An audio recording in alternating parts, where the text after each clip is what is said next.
without realizing it, these very, very same people are actually fulfilling Bible prophecy when they scoff and when they laugh.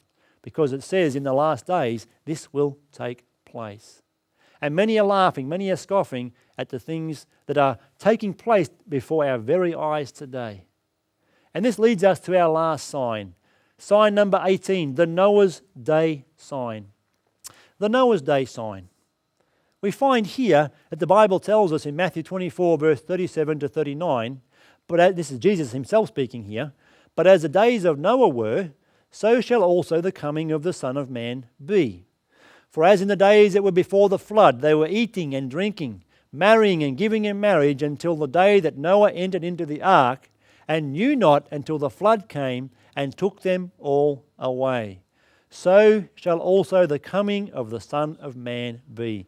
Jesus is simply saying, as it was in Noah's day, it will be when I come back. In Noah's day, there was 4 main points of what the world was like.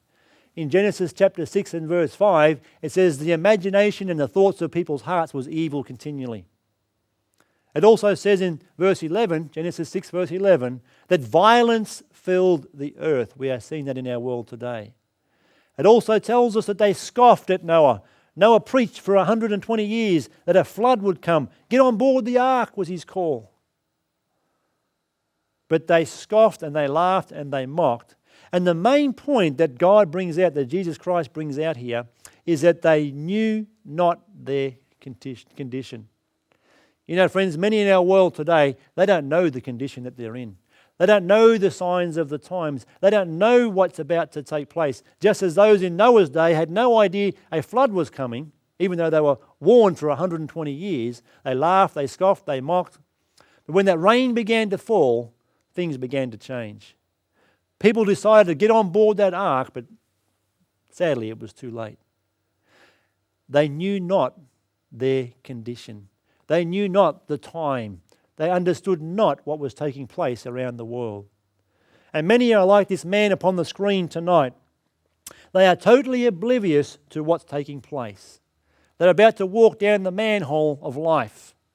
They're busy walking along with their iPod stuck in their ear and their bag of goodies on their back, and they don't realize what's taking place in this world. They are unprepared for the second coming of Jesus Christ. How is it with your life tonight, friend?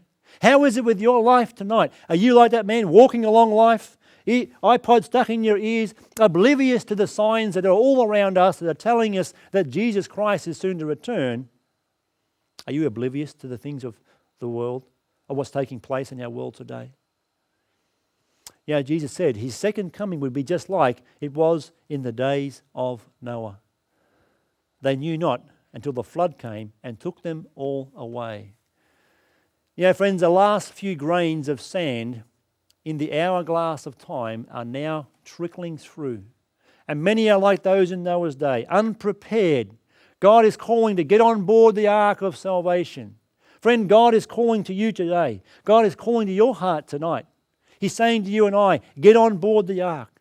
Take on salvation. Don't put it off. Don't be like those in Noah's time who found when the rain came, it was too late. God is telling us today through His Word, through these signs, that Jesus Christ is soon to come back to this world. All these different signs are synchronizing as never before. Yes, we've had earthquakes before, we've had wars before, there's been some famines, but never before have we seen these signs synchronizing in our world as we do right now.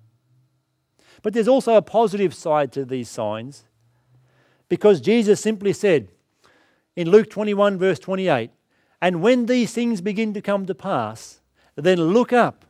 He says, look up and lift up your heads, for your redemption draws nigh.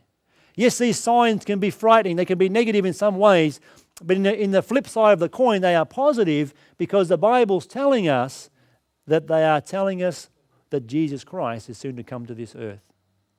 Friends, Jesus Christ is coming back to this world. He's coming back to this world very soon. No one knows the day or the hour, but the signs are telling us that we should be preparing our lives to meet Jesus Christ when He comes back to this earth.